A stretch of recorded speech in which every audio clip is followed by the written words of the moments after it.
تعالوا نشوف بقى اتوال عمل لنا ايه في حلاوه المولد. اولا اتوال بيبتدي، دي اصغر علبه موجوده في اتوال، ثمنها 80 جنيه.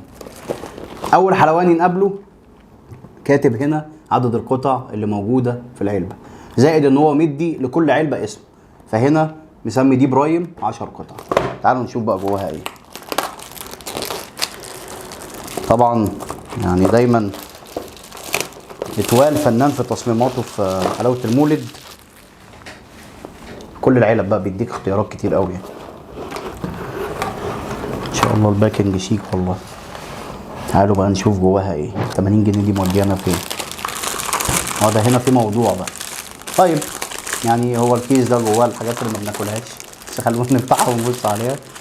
ايقونه حلاوه المولد اللي ما بتتاكلش. يا ولد مش مشكله ماشي، يعني هي دي كانت سليمه، فادي واحده، ادي الثانيه.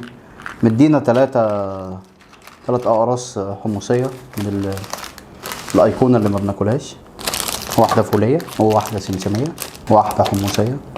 طعمين ملبن فواكه، ملبن ساده اللي هو جوز هند اللي بيبقى بقمر الدين ده، نفسي اعرف اسمها بس بحبها قوي.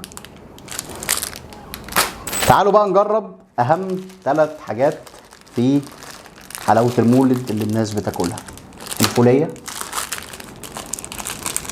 والسمسميه والحمصيه. طبعا ده بخلاف الملبن الحبل اللي انا بحبه. حتى بص الكيس بيصرفوا، يعني الناس دي بتصرف بجد.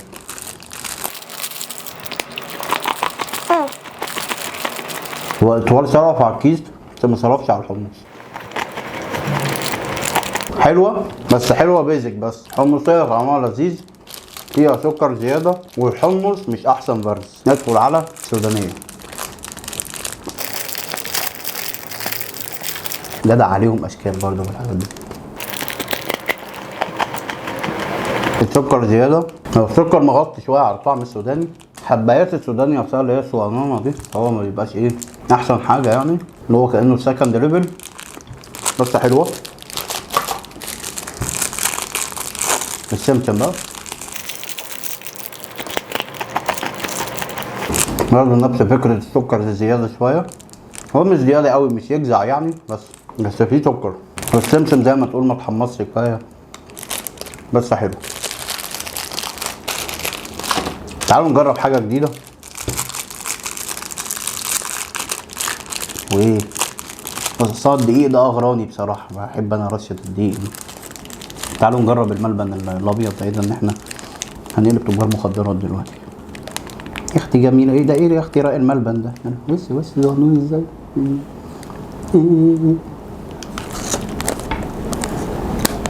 نقول شو هاتوا ملبن من اتوال حلو.